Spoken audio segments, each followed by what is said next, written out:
Welcome to this video. So let's get started. Firstly, there are three concepts of anybody to truly have a real-time career growth. Number one is finding a job. Number two is retaining that job. And then, of course, number three, how to grow in that job. In this video, I will share with you how you can avoid a few mistakes and what are the basic things you must take care of when you are really trying to find a job. So, the few basics, let's get and let's understand those first of all. For finding a job, what you need is your resume and your cover letter. Make sure that your resume and your cover letter are number one, ATS proof. ATS. ATS is application tracking system. It's most of these softwares are AI based, artificial intelligence based, and there are right now more than 4,000 such softwares in the entire world. So the only job of the ATS software is to make sure that your resume matches with the job description that has been given to it for so that it can screen all those unwanted and unmatched candidates, and only the candidates who truly match can be then screened by the HR.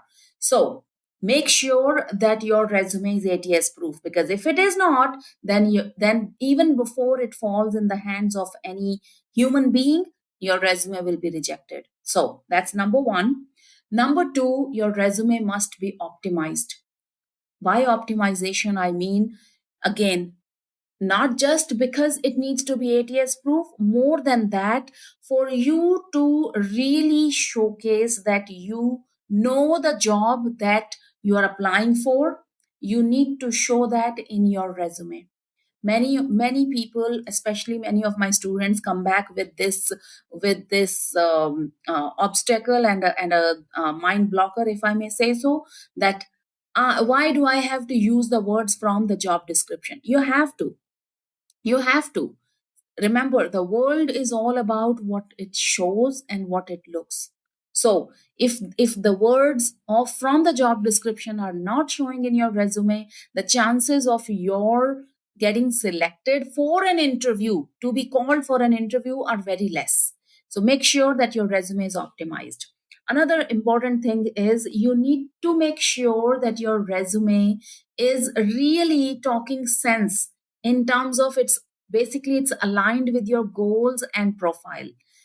What if your goals are to become maybe a financial advisor, and you're applying for a job in IT? Doesn't make sense. And that is a bigger reason why many of the people get rejected as well. And same way for your profile. If you are already a mid and senior working professional, of course that is how you have landed in this video, in this course, and now listening to me. Just in case you are a fresher, I have a separate course for you, so go ahead, watch that. But for mid and senior professionals, make sure that you are very clear on what your profile is. And many a times it happens, even after having a lot of experience, our own resume does not show that experience, and it looks really bad, even bad than a fresher. So make sure that your resume is aligned with your goals and your profile, and these all of these should give good clarity to the person who is looking at it. Last but not the least, AI. Chat GPT is great. It's amazing. It cannot go and give an interview for you. Agreed. But it's a brilliant tool. So use Chat GPT or any other AI tool to make sure that your resume looks like a professionally looking and a powerful tool for you to be presented when you are not present there. So use that as a strategy. And resume is covered. Now, cover letter. If you are not using, as a mid and senior professional, if you are not using a cover letter, then that's a very big mistake. You must use it. If you are already using it, then In that case, make sure, just like same rule applies, just like resume, your cover letter has to be optimized every single time you are applying for a job. Cover letter should be personalized, which means it should show what your real goals, your true desires are. And more importantly, it should also show and share with the hiring manager, why do you want to work in this organization, why do you want to work in this team. So all of this, make sure that you are taking care of. And then of course there is social media. In terms of the being a professional, the social media that you really need to be taking care of, your image, your opportunities, and how it presents you, is LinkedIn.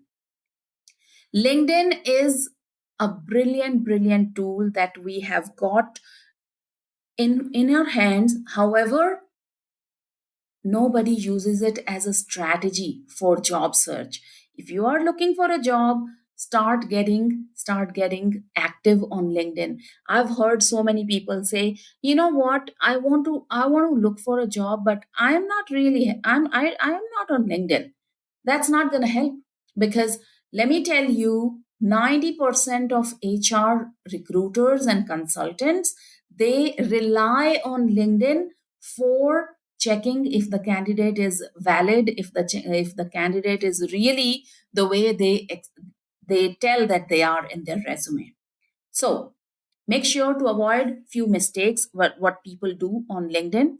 Number one, if you're looking for a job and you're not in a job right now, if you already have got this hashtag open for job kind of tag and on your profile picture on LinkedIn, please take it off.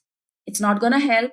It only makes the person who's looking at your profile, it only makes them think that this person is already jobless.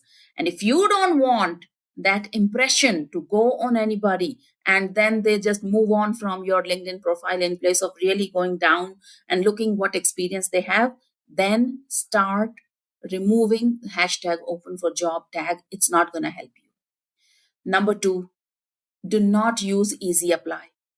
Easy apply, LinkedIn is a social media. It has all its algorithms in it. Easy apply only helps you to applying in easy.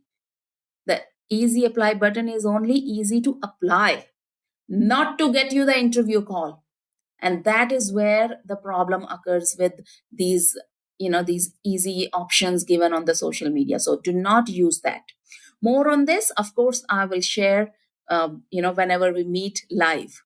So, other than that, what else you need to do? Make sure for your finding a job, make sure that you are really, once you have got your resume, cover letter done, LinkedIn profile optimized, your interview needs to be really sorted. So, remember, it's the mindset game in an interview. You are successful or unsuccessful in an interview first in your mind. All the planning and preparation comes later, and it's more about your body language. 90% of any interview is all about your body language and how groomed you look. So that preparation needs to be done very strategically and carefully. And once you are done with your interview, or in the end of the interview, you will have to go through something called as salary negotiation. Make sure that you have already thought about it, your salary, that whatever you are going to ask for or whatever is going to be offered to you, make sure that you've researched about it. There are many tools that you can use. Just Google it and you will get to know. Go ahead, research the salary, have a little bit of understanding of how much they can offer. If you are being told that your salary is too high, we cannot afford you, always make sure to say that I am ready to negotiate, and let them make an offer, let the company make an offer, and then you start negotiating.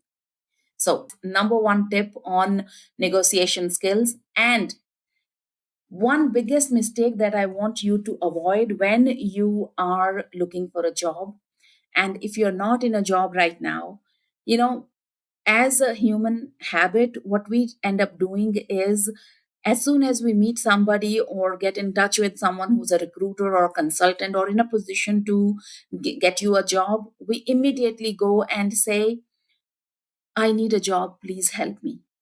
Don't make that mistake, because this only makes you desperately begging for a job, and that does not help. So, keep in mind of these pointers that I've given you, the tips and tricks of how to start getting on a finding a job. Implement all of these, and in the comments below share with me which of the point that you got surprised with. Let me know in the comments, and I will see you in the next one.